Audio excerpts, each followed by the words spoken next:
Okay, so we're going to be looking at Fox Dittos. Yes, this is a net play ranked set. It is best of five, and I win the first game, and then lose each consecutive game a little bit worse as we go through. Hmm. Okay, so it might be worth. So one of the things that we'll definitely want to look at is how much how much is he adapting to your playstyle over time? What were the levels played? Battlefield and then Final Destination three times in a row. I lost the first game, and my mentality going to this game was kind of that I was trying to both play like it's tournament, but also sort of learn more. So I wanted to just play FD again to like practice my weak spots on it. And usually it's my strongest stage in the Ditto, so maybe there's a little bit of salt. Okay, so generally when FD is somebody's strongest level in the Ditto, they're either good at getting grabs, good at avoiding grabs, or both. Would you say that kind of summarizes? Yeah, my grab Or game is the best thing that I have as Fox. It's definitely in. I don't know how well my chain grabs are in this particular set. This was about 2 weeks ago, so I don't remember everything I did. But usually I'm pretty good at the chain grab. okay, All right, do you want to watch a bit? yeah, let's begin. All right, got screen share all set up. Here we go. Just let me know when to pause it or to go back 10 seconds.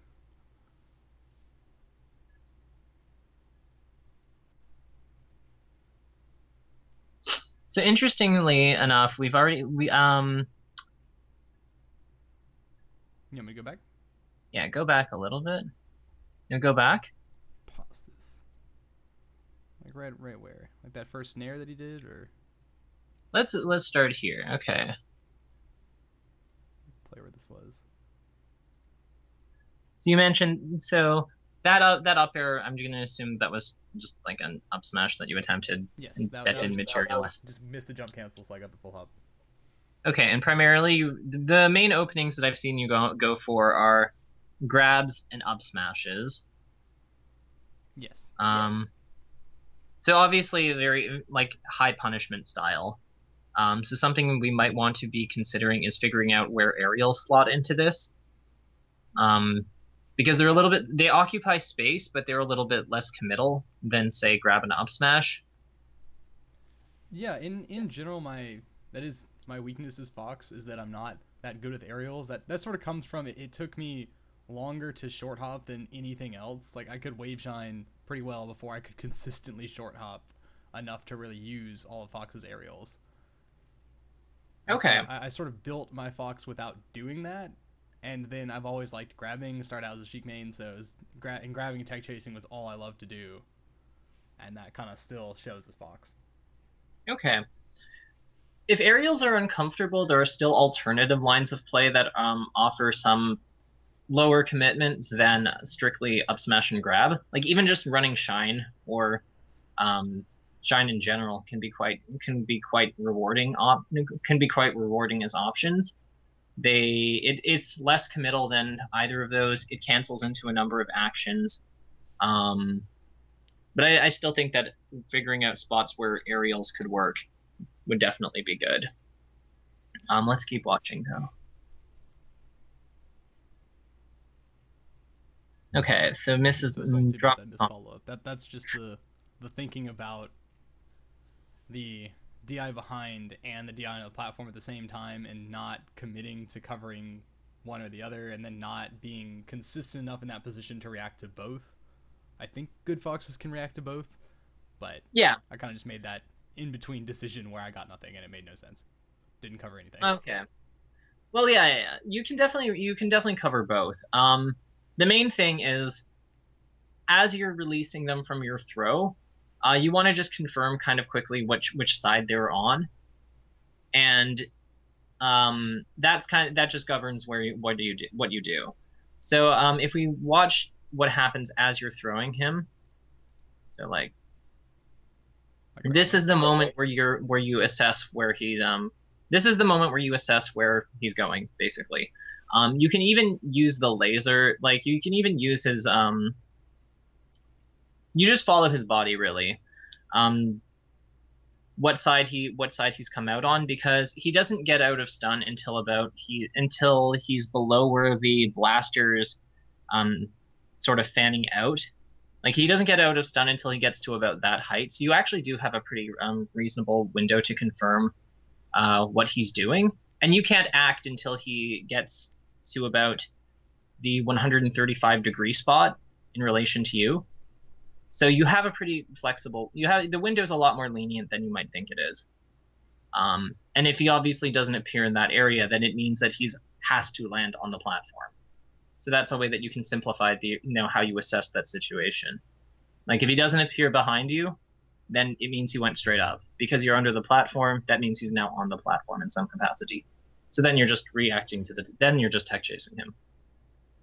Okay, because in this particular spot, I get shined a lot when I try to up air on the platform, especially when they, or just in this particular spot, I get shined a lot. Like I do usually go for that when I see the DI, but I think I was just a little bit worried about that because I was trying to not get hit by that too much, because when I play my main practice partner, he plays Falco, and if he shines me there, he gets a lot off of it, so I'm trying to both get better. I guess I'm in between committing to getting faster at that and then using something else if I'm not confident. Mm-hmm. And then okay. I just get bad stuff if I don't commit to one thing or the other. Right, because like full jump back here. Yeah, that didn't work. True. Okay.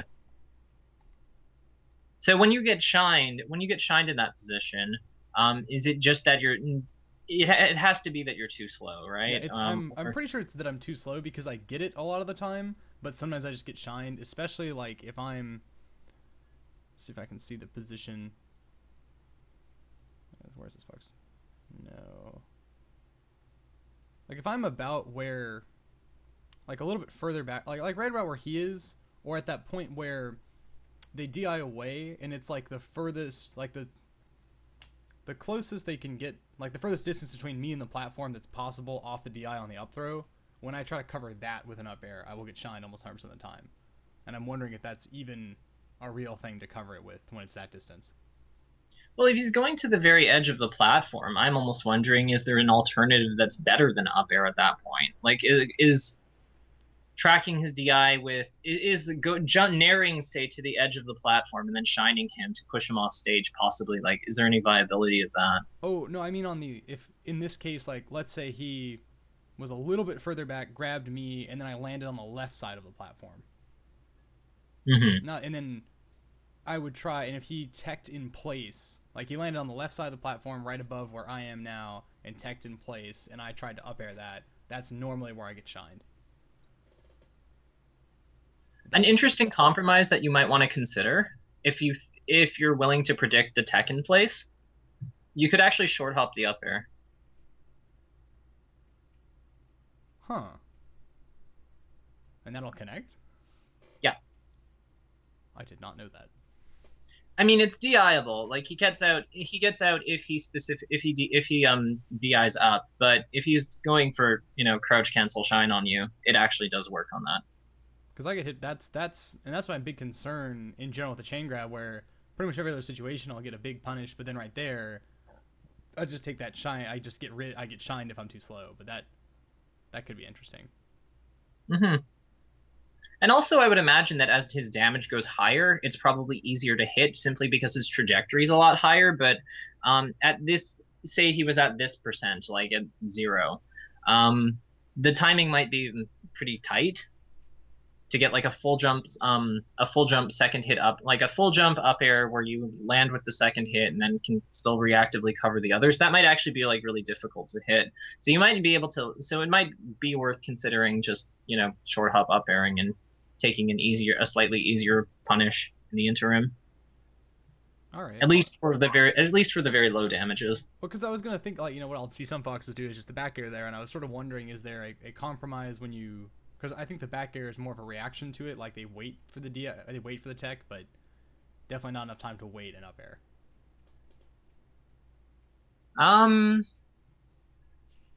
You might be able to wait and up air, but I think what more commonly happens is you use the second hit of the up air to overlap with their with the vulnerability on their tech. of their tech stand. Because techs are always invincible. All three techs are invincible from 1 to 20. And then there's a window of 21 to 26 that's shared between all three of them that you can hit. So I think what more commonly happens. Okay. What more commonly happens is somebody will overlap the 21st frame of attack with the second hit of their up air.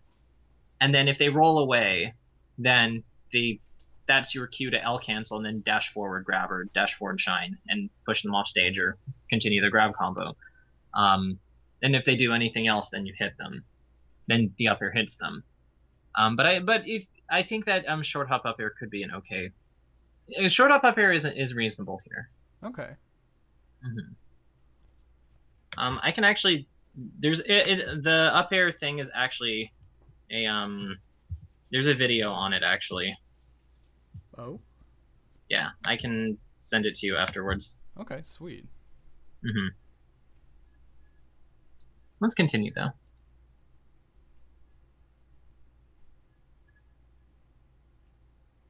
So okay, good spacing to play around his his wake up option.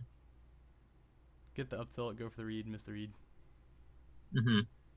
What could you have, instead of reading in that position, could you have set yourself up to like better cover the options? Like, let's look at this. Like, you get that up tilt, and then okay, so you go for an up smash, but it doesn't connect. I see. I think that was really that I put that up tilt out there just to protect myself and didn't really expect it to connect. So when it did, I just kind of autopiloted to up smash as kind of the default option. But seeing it now, it definitely seems like I could just wait for the tech and then tech chase. Yeah, for sure. Also, I question the I given his damage, I'm even questioning the potency of up smash as your combo extender at this damage. Think about it, like he's at 38%, right? And if you up smash him, you'd have to turn around to get him, right? Because of his DI. I'm not even sure that would connect, to be honest, but like you have to turn around to up smash him. I kind of think that if he aims for the top left corner of the screen, you're not going to get anything off of that up smash. You're just going to consolidate the damage. You could potentially shark him with back airs on the way down, but another up tilt and then setting up a knockdown, simply directly tech chasing off after the up tilt with maybe a grab. Those all, and it plays to the strength of your grab game. Yeah, up tilt definitely comes to mind. Seeing that, like just seeing this position right here, it's like I should maybe wait for tech in place and up tilt that. Or grab if he rolls just away. Shine it if I was gonna panic. Although Shine poses a similar problem of up smash in that it consolidates damage, but it doesn't even do it that well. Although if he techs in place, the tech stand does lock him out of a subsequent tech because of how it works mechanically. So you can chase that knockdown guarantee. You do get a guaranteed knockdown off of that. So that can have positional value because of where you are on the stage. Like you put him into the corner, you wave dash forward, and then suddenly he's in a very, very precarious position because he's at risk of dying. So if I shine tech in place, he won't be able to tech the next knockdown? Correct, because the way that tech stands work is you input for your tech stand 20 frames before it happens, right?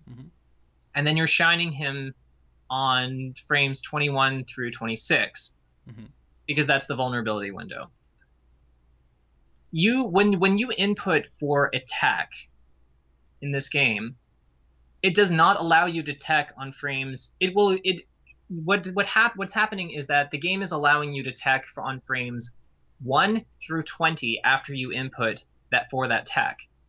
But it's not allowing, but it also locks you out of being able to tech frames 21 through 40. Because that's why, and the reason it does this is to prevent people from mashing techs to get them. Like it doesn't allow you to repeatedly tap R or L with the hard input in order to get techs. Like I'm sure have you ever tried that? It doesn't work. Yeah. That's because you're constantly locking yourself out of the ability to do that. That's why you can only input for a tech once. So him teching there, if you're shining him immediately, he gets knocked down right away. That's actually a hard knockdown. Huh. So in this position, there is actually merit to that. That's definitely something to keep in mind. I didn't know that if I shine him after a tech that I can just guarantee he's gonna miss the tech.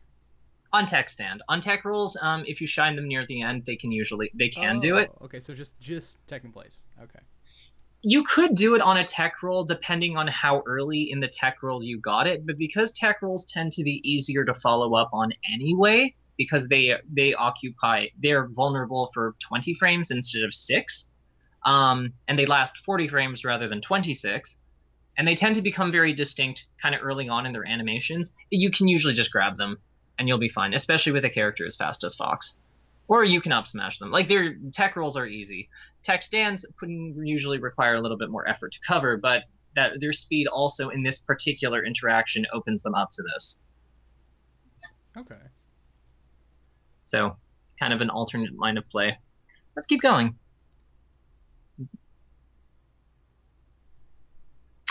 Okay. Nice backer. The commentator combo. Yeah. I just waited there for the I was it's probably still worried about getting shined. I must have gotten shined a bunch the day before, so I did that little wait on the platform so the guarantee follow up, and I shine spiked that slow side B. See, it's interesting to me that you come down with all these back airs even when the opponent's facing you, because these are all opportunities where I feel like mixing up your drift could make a down air game very powerful. Like if you go back 10 seconds,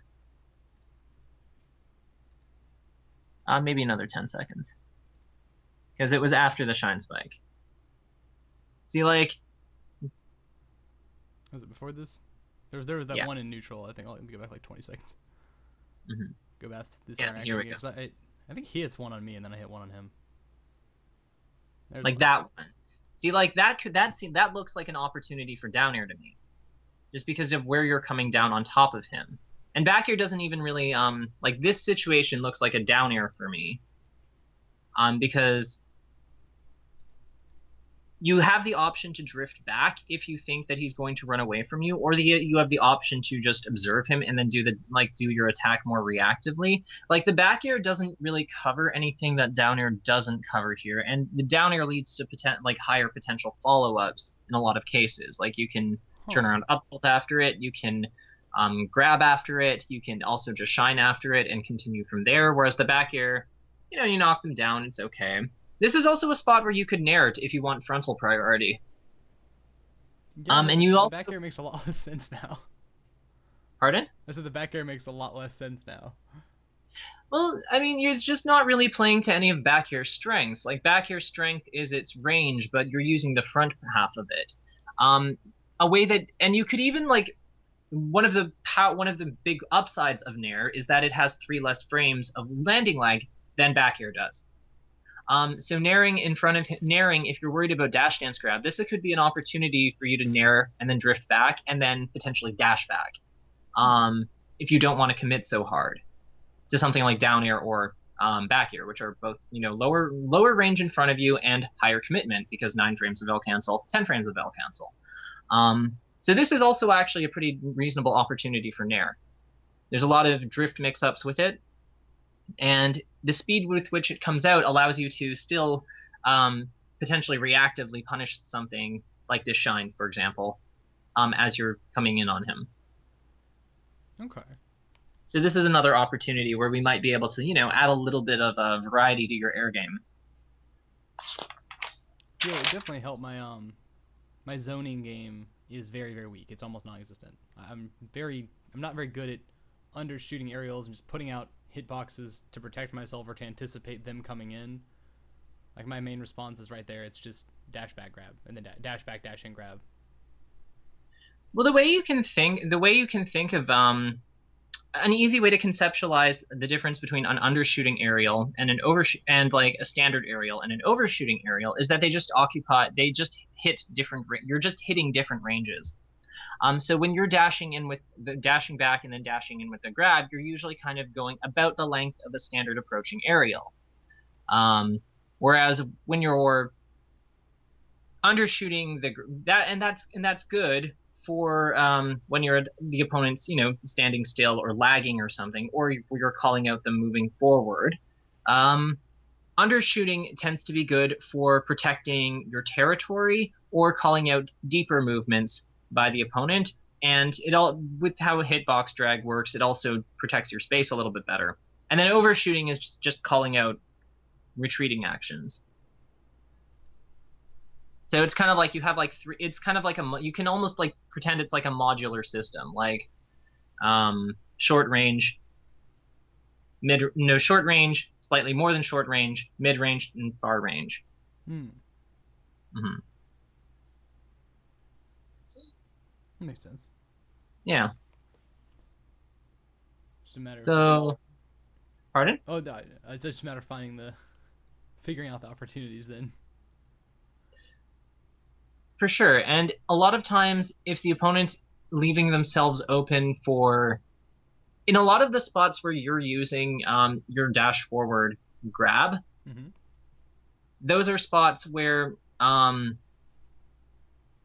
you could potentially be like drilling or naring, because the dash forward grab takes about as much space as it occupies about as much space as dash forward grab does.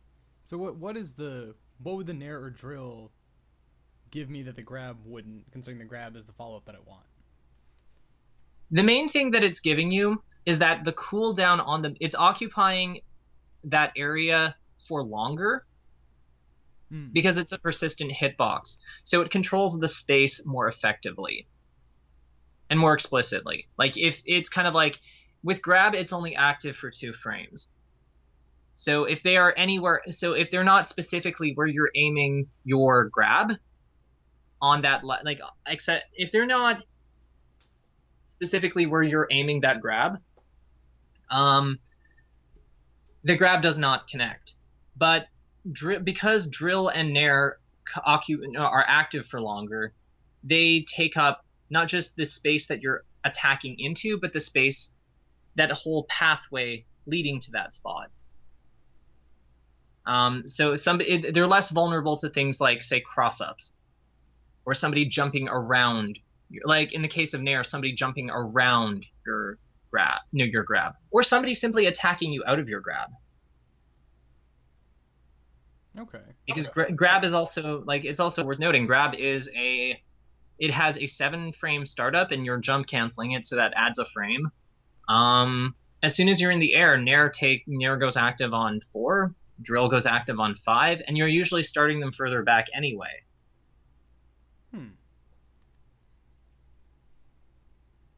So just kind of safer and covers more stuff. Yeah, safer and covers more space. Less rewarding. But you can build on the fact that the fact that they're slightly less rewarding can still be worked around by hitting the pickup off of them. Like in the case of drill, hitting the drill grab, hitting the drill shine, and then getting the follow-up, getting the tech chase. In the case of nair, not hitting the knockdown and then getting the pickup. Okay. Yeah. That makes sense. You want to rewind a bit? I was kind of watching as you were talking. Sure. Did anything jump out at you? I mean, just a particular follow-up, I go for an up air because that's what I knew I could hit, but I feel like a shine or a weak hit back air, or even like a shine turnaround back air would have made way more sense. Like in this particular instance, I feel like there was time to... Because when I was in the game, it didn't feel like there was time to land that follow-up, but watching it now, I feel like there was time to do something else. Or even nair. See, again, this is another case of up smash is nice immediately, but like that up smash I agree with, because he's low percent, you're gonna get the grab combo. But this one around like 50, I would be looking for grabs. It's also worth noting that, like, you see that sidestep he defends himself with. Mm-hmm. You can actually cover those sidesteps with drills. Really? Yes, because the multi hit of the drill, it overlaps you can time it so that it overlaps when the vulnerability on drill expired. I mean, on sidestep expires. You just don't fast fall it. I did not realize that was a thing. Yeah. That will help a lot with my grab mix-ups, because that's definitely one of the weaknesses with just grabbing up smash, is that it is a 50-50 on whether or not they shield, but they can sort of, there's things they can do to beat both of them with the same stuff. And that, Yeah. I struggle when they are good enough to realize that they can just beat my approaches with the same things. Yeah, down air hits 2, 4, 6, 7 times in the air, and it hits like from 5 to 21. You can have all of those. I think you can have all of those be active during short hop. Let me think here. Short hop airtime 21. Oh no, because you burn when you start your aerial the first frame, you lose a frame of airtime. Okay, so you can have 6 frames, 6 of that be active. Yeah, you can overlap it. You can overlap their sidestep vulnerability when they have that sidestep speed. And it's also a little bit better because you'd be doing the drill kind of meaty. It also overlaps certain defensive options like nicely as well. Like for example, suppose he down tilted instead of suppose he down tilted or forward tilted instead of sidestepping there. Yeah. Okay. Then either of those, like down tilt hits on 7, so it could potentially interrupt, and it has like pretty substantial range, so that could potentially interrupt your dash away. Forward tilt might also outtime your it might outtime you running in with the up smash. So that's another way where you can use aerials because of their persistent hitboxes to preempt certain defensive actions that the opponent might take. Okay. Yeah. So I rewinded a bit, rewinded a bit to get kind of back to where we were before. So okay. I can watch a bit from the earlier points in the match, and mostly I just want to watch the Shine Spike Imp that I got because I'm so proud of that.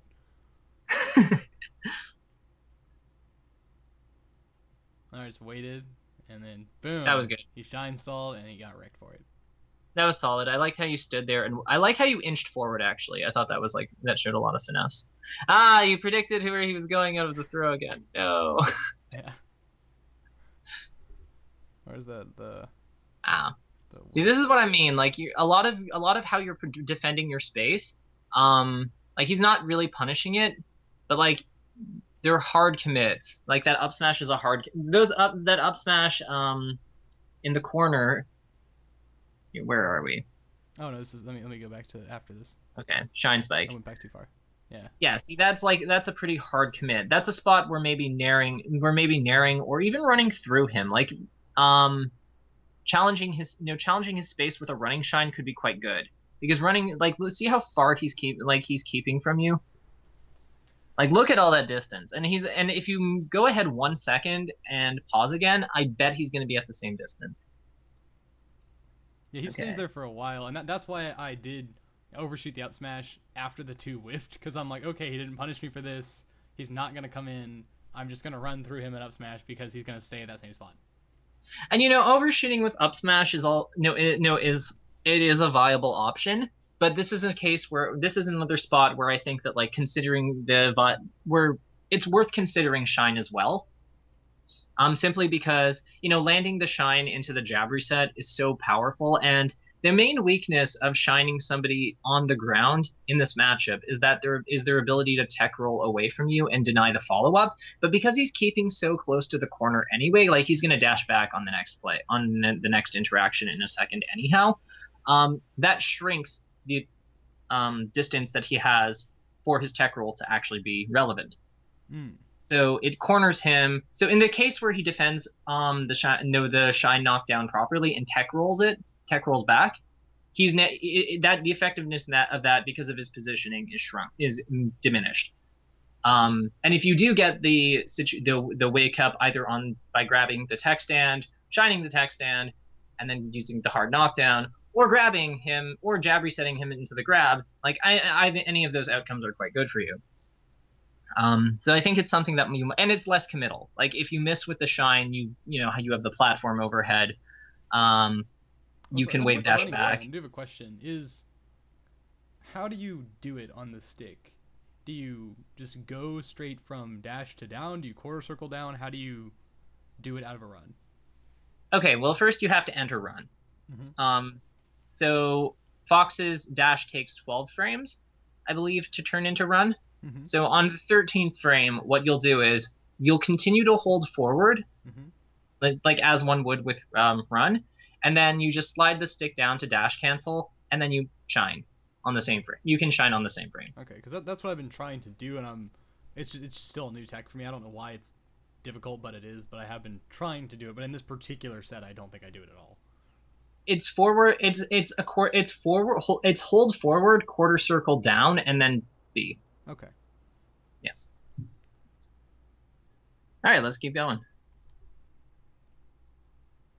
Yeah, in my mind there it was that whiff twice. I'm really happy he didn't get something there. Mm-hmm. Just landed on the platform, got that. I guess that back air was probably one of the instances where maybe back air wasn't the best. How did I hit this? Just to fall through, and what was he going for there? He's just jumping on the platform to challenge me on the platform. I kind of want to know what he was doing where he got hit and why I back aired there. Oh, he was trying to punish that. Mm-hmm. That's my guess, is that he saw the whiff and then a little late, or he stood there. He wave dashed underneath you, and I think he was going to try to up tilt you or anti-air you, but then you just attacked him first. Oh, okay. See, like, here, you're gonna throw him into the corner, land there. He gets under you, and then you just come down. He might have tried to jump, but I think he was trying to. I think he was trying to get something bigger, like maybe an up air, maybe an up tilt, and you attacked him first.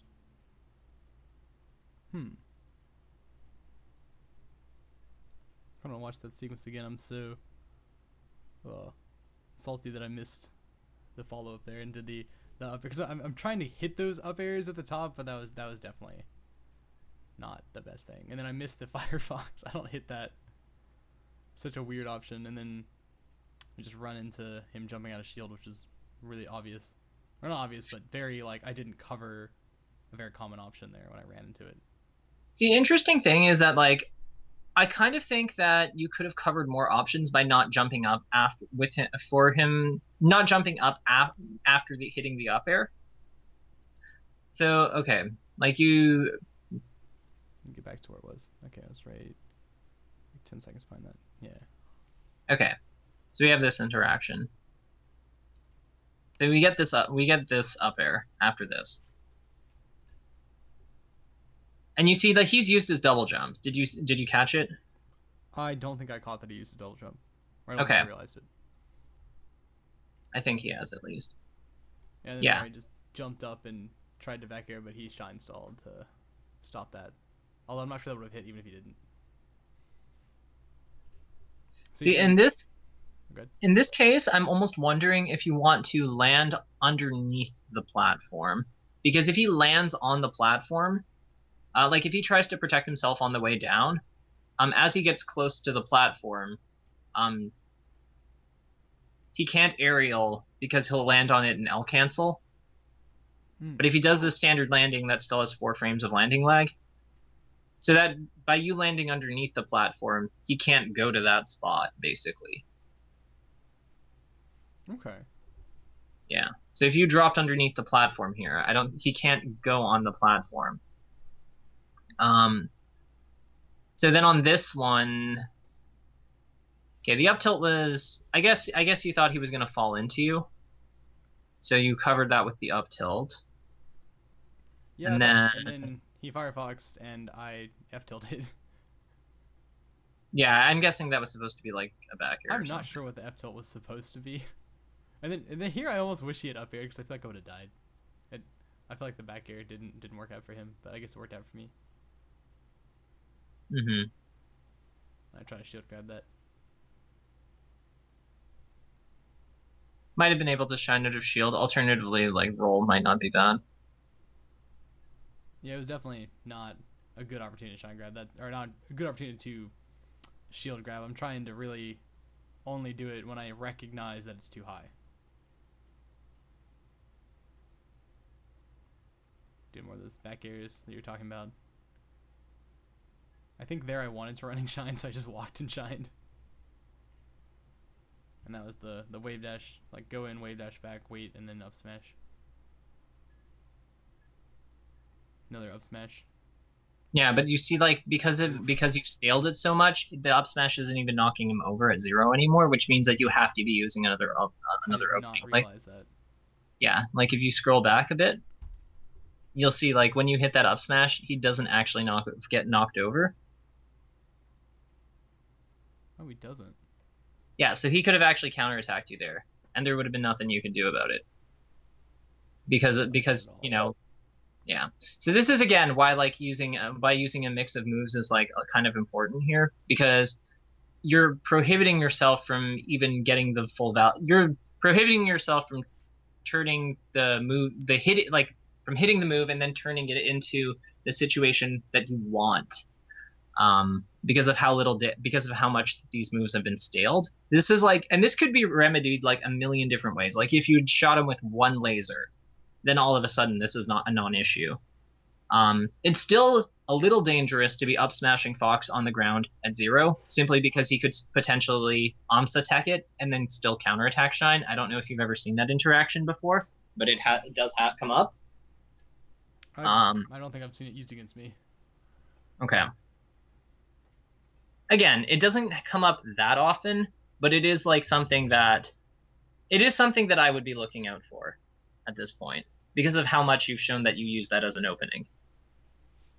Yeah, and it's I was playing a bunch of friendlies with my friend yesterday, and I was trying really hard not to up smash a whole lot, and really trying to do the aerials, and then it was just trying to figure out where to nair, and it was really difficult because it's like to implement a new move right now. I mainly just sort of spam it, or I just use it I just used a lot to see where it works, and then eventually I tried to use it wherever I would up smash, and that would work out pretty well. And then I realized that where I wanted to like, then I figured out that my friend would not go into the he would almost never run into a nair in place where I would put like, I don't know how to describe the scenario, but when I was trying to switch up smash with nair, it wouldn't work because he wouldn't get hit anymore because of the way he was facing. Hmm. And then eventually I sort of figured out where to put it sometimes, and then I had one interaction where I was able to do it really well where, because he's playing Falco, and I'm at a position where it's too close for him to short hop laser, and so I'm just using it right outside like the range where it would hit him, like just a few pixels away, and I realized that there was not a whole lot he could actually do to stop that. And then I did two, and then I did one moving forward and just hit him. Okay. Well, I think the thing about up smash is that it's a move that stops you when you do your dash. Like you slide forward a little bit, but not that much. Mm. So it functionally doesn't have that much range. Whereas Nair, because you continue to move forward with it, it has more range. So if they're keeping outside of the range where up smash and say grab will miss, Mm-hmm. then they're kind of putting themselves in a range where Nair is more likely to hit. Mm. That makes sense. Or they're putting themselves in a range where Nair is like is a relevant threat. And if they go further back, then you're opening up things like running shines, for example, or overshoots. So they kind of like work together. That's probably why you're finding it difficult to just, cut one out completely. Yeah, because it's sort of like the two options kind of work together, and then I'm trying to figure out where to put the new one. But that does make sense. And I have noticed, because I occasionally running shine, but I don't do that much, but it does add a really nice element of kind of covering that weakness. Hmm. And then it gets really spicy when you start like, mixing up. Like the way that they counter running shine is they attack early, but then you can start, dash dancing around that to bait that. Mm. So like the way that you beat running shine with any character is usually you grab it, you stick a very powerful frontal priority move in front of you. So that's where things like mixing up like running shield, dash dancing, dashing forward and then full jumping backwards is kind of like the in place to set up a drill or something on their whiff grab. That those can all be very valuable. So But what does cutting running out, shield really do? well, I'm glad you asked.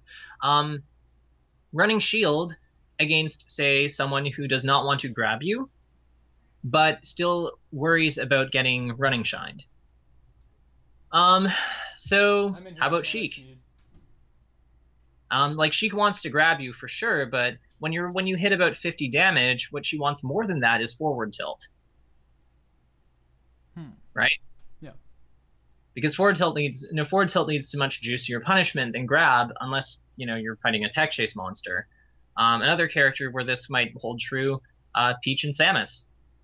Like they want down smashes by either of those characters are really really high impact. So it gives you a way of defending against the thing that they're most likely to stop your running shine with, while still maintaining the flexibility of being able to wave dash, being able to jump, being able to roll. Heck, being able to up smash out of shield. Huh. That makes sense. Because I've used it before. I don't use it that much now, but I've used it before and it's been successful, but I've never really understood why it worked. Yeah. But I guess it's like spacing it close enough to get that counterattack on the out of shield. Yeah, for sure. And a lot of ground moves are wave dash out of shield punishable if you're tight enough.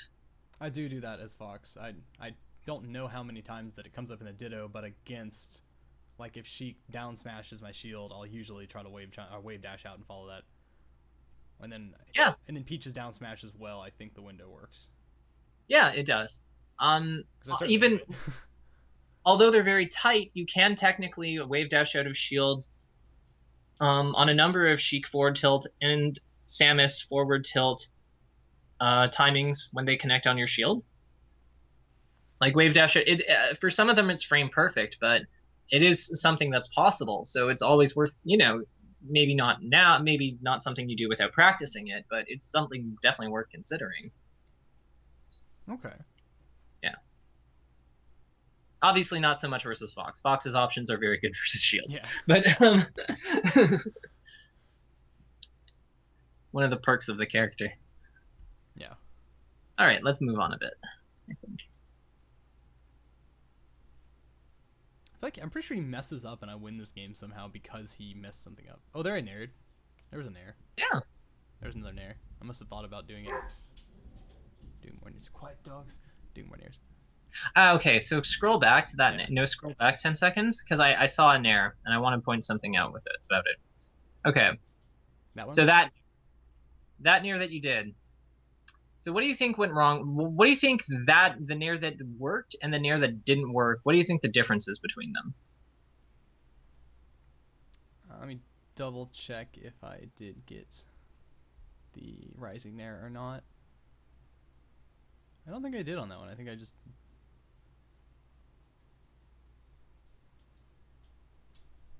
That one, like, that nair was solid. Let me see why this one doesn't work. For one, I didn't put it out soon enough, so there was no hitbox there, I don't think, when he drilled me. I could be wrong. Yeah, I mean, if there was a hitbox, but it was not aligned with where he was jumping. Like, he jumped kind of, like, around you. I think the distance for a short hop nair was a little bit too far there. Mm-hmm. Like, I feel like he could either just watch that happen and react to it, and may have just done that. Like, this distance is quite a bit too far for doing a short hop nair, and he may have just drilled to defend himself, because if I come in at that space, like, unless I dash back, and even if I do dash back, I feel like this drill is still safe. Mm-hmm. Well, I'm not sure about safe. Let's see here.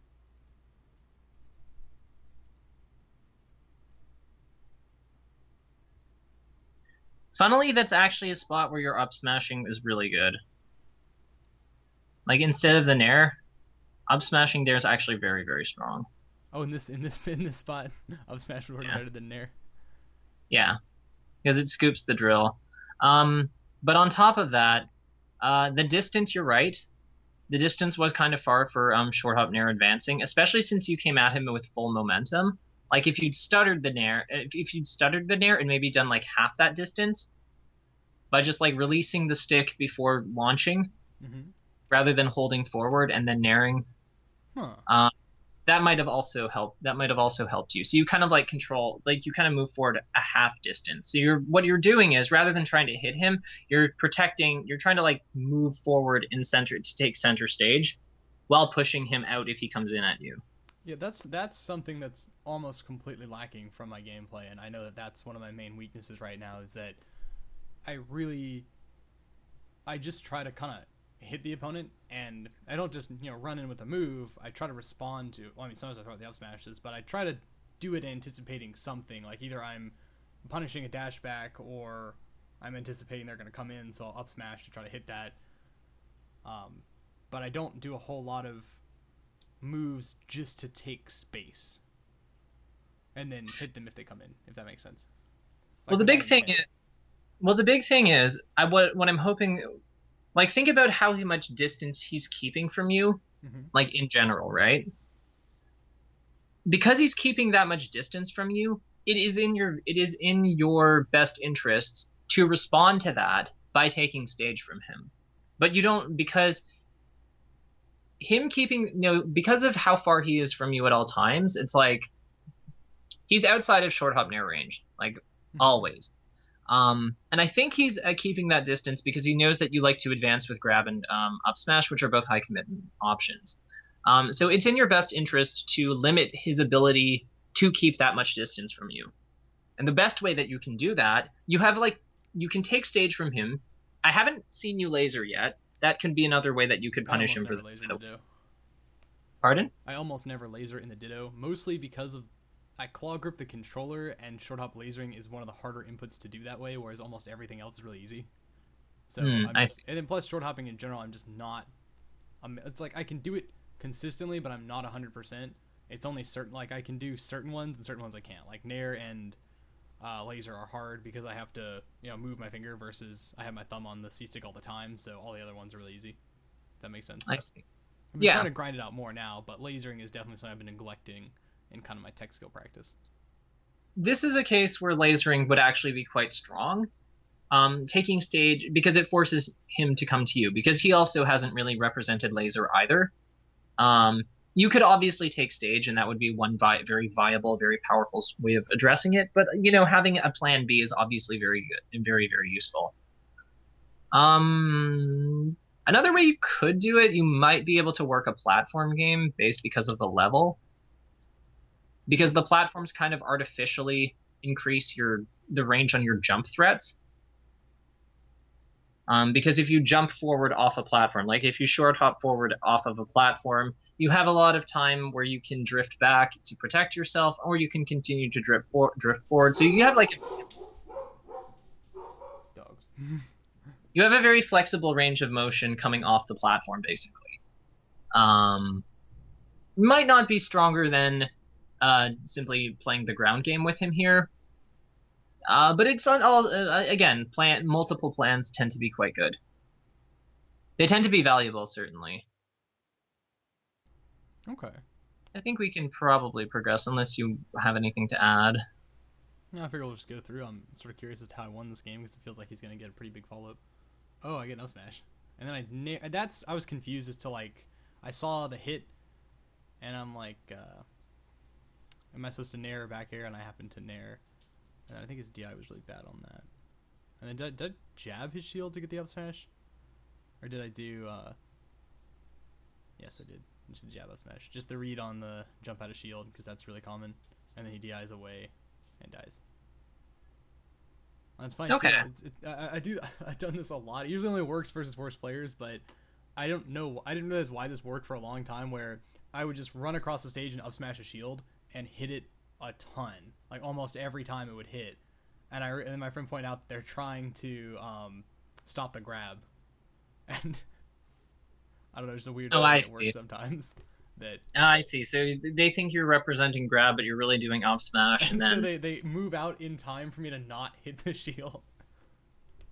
But in that case, it was a jab. the funny thing is that's actually a case where you could where that's also a case where it's worth considering the aerial Mm. because your system with grab and up smash, like if representing one, let's say they jump, representing the other, let's say they hold. Sorry, they think that you're going to up smash, they hold shield. But if they think that you're going to grab, then they, push a button, they jump. That's actually a case where nairing or shine or initiating some kind of shine pressure can actually be can be a good compromise because low nair on shield initiates very well. And if they jump out of shield, the Nair might be able to catch them while they're doing that. And if they continue to hold shield, you get a block string. So it's a case where it kind of covers both options. So that's another way you can think about it. It doesn't have the huge reward attached to it, but the trade-off is you're covering two outcomes more gently, I guess, rather than one outcome really hard and the other, like, it fails utterly. Yeah, because that smash only covers jump, and if they don't jump, then I get punished really hard. I probably get grabbed. Bingo. I think if you space it perfectly, you won't get grabbed. It might be character dependent, but I think it does push you a little bit. Even if the thing is, they could still wave dash out of shield and grab you. No, that's true. Yes. So this is a case where, like, the power of aerials is not that they do as much damage as grab or up smash. It's that they are less committal, and because of that, and because of their persistence, they wind up covering multiple things for multiple outcomes. So you don't have to guess so much, because it's something I'm noticing that's coming up quite a bit is, I read this, I read that. But there's something to be said for just, for not having to make so many correct reads. Yeah, and that's definitely a weakness in my game that I know is there, and I'm trying to do more reaction stuff, so this is really good for that. Or more stuff that, like you're saying, covers more options and is less committal, so I don't have to hard read as much. Because versus a better player, it just doesn't. There are reads that win, but if I'm making multiple in a row, they'll just crush that. Like, I'll win the first interaction because they really don't expect it, but then they'll figure it out after one or two stocks and really just obliterate me. I think that another thing that we might be wanting to think about is just, like, the role of your tools and how they relate to the early game, the mid game, and the late game. Because something that keeps coming up is, you're landing these up smashes at, like, middle percents at, like, 50% or so, but a lot of times they don't really lead to much. They lead to say, like, an up air, sometimes nothing, but occasionally an up air.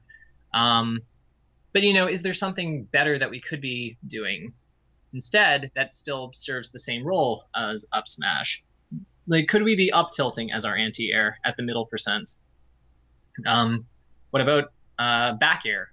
What about even something like down tilt, like sweeping somebody with down tilt? Like, these are I think good questions to be considering. Just because they tend to lead to better follows, or they put the opponent more off stage, which, is kind of like a better follow in and of itself. Let's keep going with FD, though. This particular game is close, but he started lasering, so I just ran up and up smashed him, but I got nothing. I didn't get the tech chase, so. And then I just tomahawk his Nair zoning, and that was a whiffed. That was a grab. That would have been a grab. That was a net play grab, if I've ever seen one. Yep. I missed the jump cancel grabs on net play quite a bit. I really have to practice it. I don't know if I practiced tech skill before this or not. It makes a big difference if I do about 20 minutes of warm up before net play. See, like, again, you got that up smash trade, but, like, see, you got like very little off it, but then off that up tilt, like, that was very killing him. You're probably gonna you jumped. That's bad. It's bad. Pardon? I said that was just bad. That was. Oh, this is so much. We waited. In this point in the game, I'm trying to vary up my game plan because I feel like he's figured it out. I actually think that on that missed Nair, you could have actually acted before he punished you. Huh. Like, go back a bit. All right, let's go back to where that Nair was. Go back 10 seconds before that Nair happened. Okay.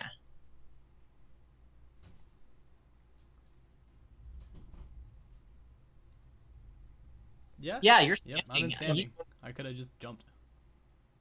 Not jump, because he's trying to up smash you. Well, jump dodges some things.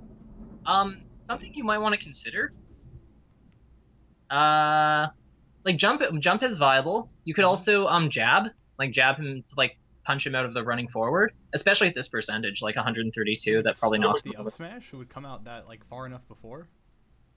It's active on 2, I believe, and his up smash is 7 + 1 for the jump cancel. Yeah, I mean, Because I would just think that a jab would just lose, but I didn't think about considering when it comes out.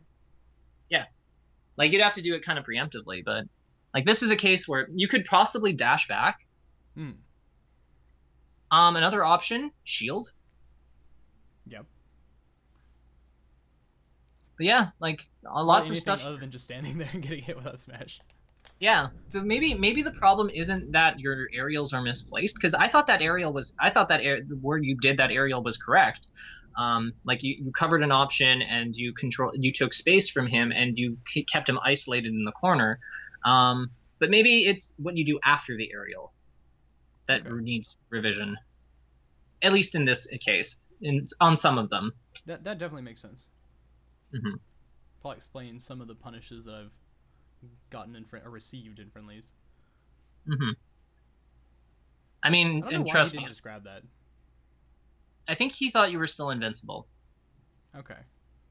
Maybe it was. I think you were still flashing. I thought that made sense. Silly net play. I definitely didn't warm up for this. That is a chain grab I would just never drop in a non-net play friendly. I mean, I guess it's ranked net play, so maybe I would drop it in turn. Okay. Up smash to up smash at 48. No. The opening up smash I take no issue with. Like this is fine. Like this is fine. But that second up smash, like even if you hit that, you're gonna get nothing off of it. Yeah, that's like, you see what I mean? It's definitely a case where I don't know what the follow up there is. Okay, so you have a few good options here. What do you, just looking at his trajectory and when he's going to get out of stun, what do you think one of them is? Nair. Nair is great here because you knock him further into the corner, so the next tech chase is really, really easy. Another one. What's another one that's worth consideration? I feel like you might be able to shine him, but I just feel like it's worse than Nair. It is. So we can scratch that off the table. Back here work? I actually think weak hit back here is worse than Nair here.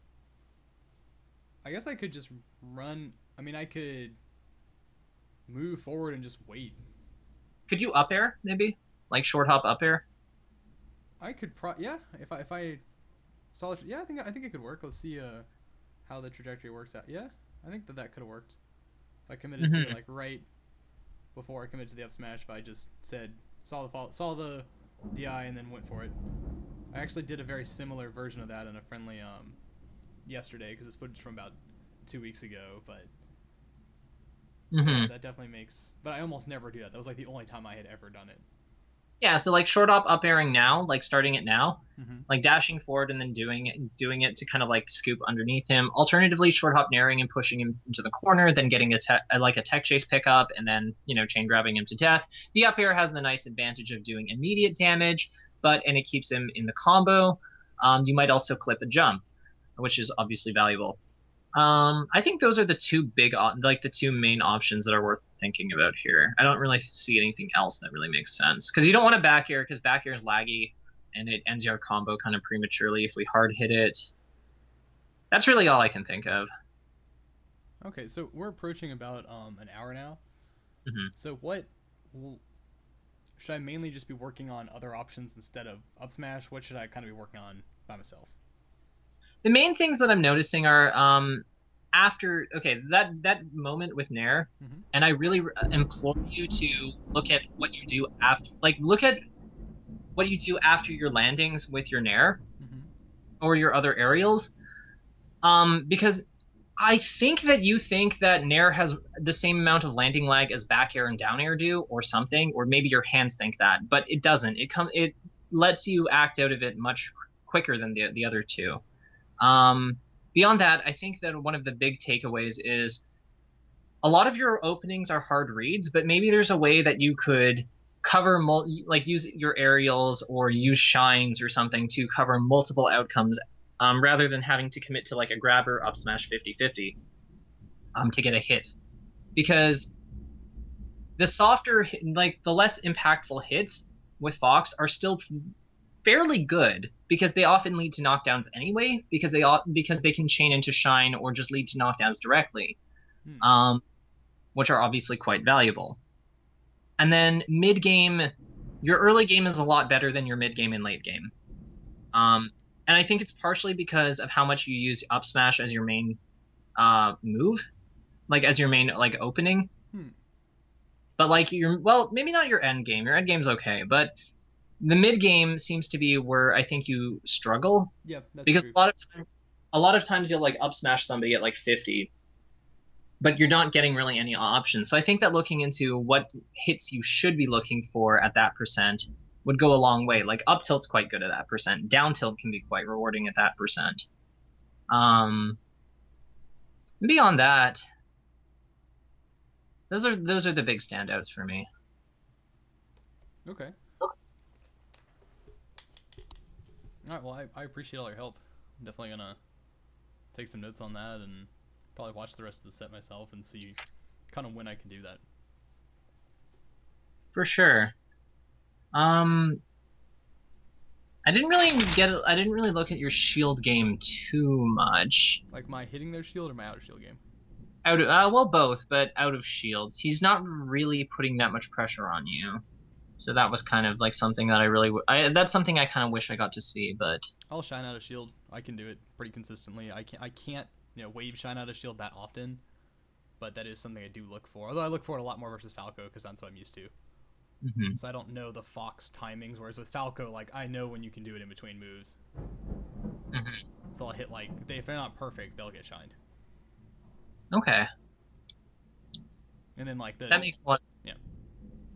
And Sorry, then, what were you going to say? I was saying, and then in this particular one, I'm just noticing the ping now. It is 86, so it is a little bit slower for like those kind of inputs. So I might have been a bit more conservative with that.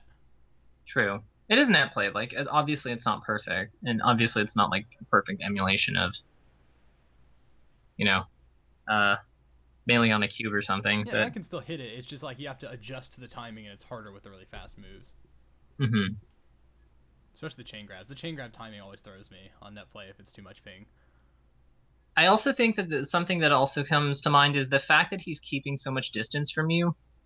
Opens him up to being so you overshooting, taking stage, or lasering him. Hmm. I think you're actually doing a better in this game from what I've seen, from what little I've seen so far. I actually do think that you're taking stage from him more liberally, Hmm. which is good. I would still like to see some overshooting or some lasers, but you've noted why that you're not but you've noted why you're not lasering. I would still recommend you like you learn it, even if you don't learn one of the fast laser patterns, even if it's just like short hop laser. It still might go a long way Okay. for just forcing him to, at the very least, when if he lasers you back and he winds up lasering better than you, um, the way that you look at a laser is it's a time period where he's not doing something proactive. He's not taking stage from you. He's sitting still. Yeah, and that's And why I that's just ran at him and up smashed him right in the beginning of this game when he lasered. exactly. And a way that you might be able to mix that up is you could run forward, and if you're not sure if you'll be able to punish the laser directly, you might stop in front of him and see if at an uncomfortable range, like maybe just outside of his down tilt range or just outside of his up smash range, and see how he responds. That makes sense. See if he flinches. Yeah, because like right now you have good intuition, but I don't really think that you're restricting options. So you're willing to play a lot of 50-50s with him. Okay. That's my question. That makes sense. Mhm. So yeah, hope this helped. It definitely did. It definitely did.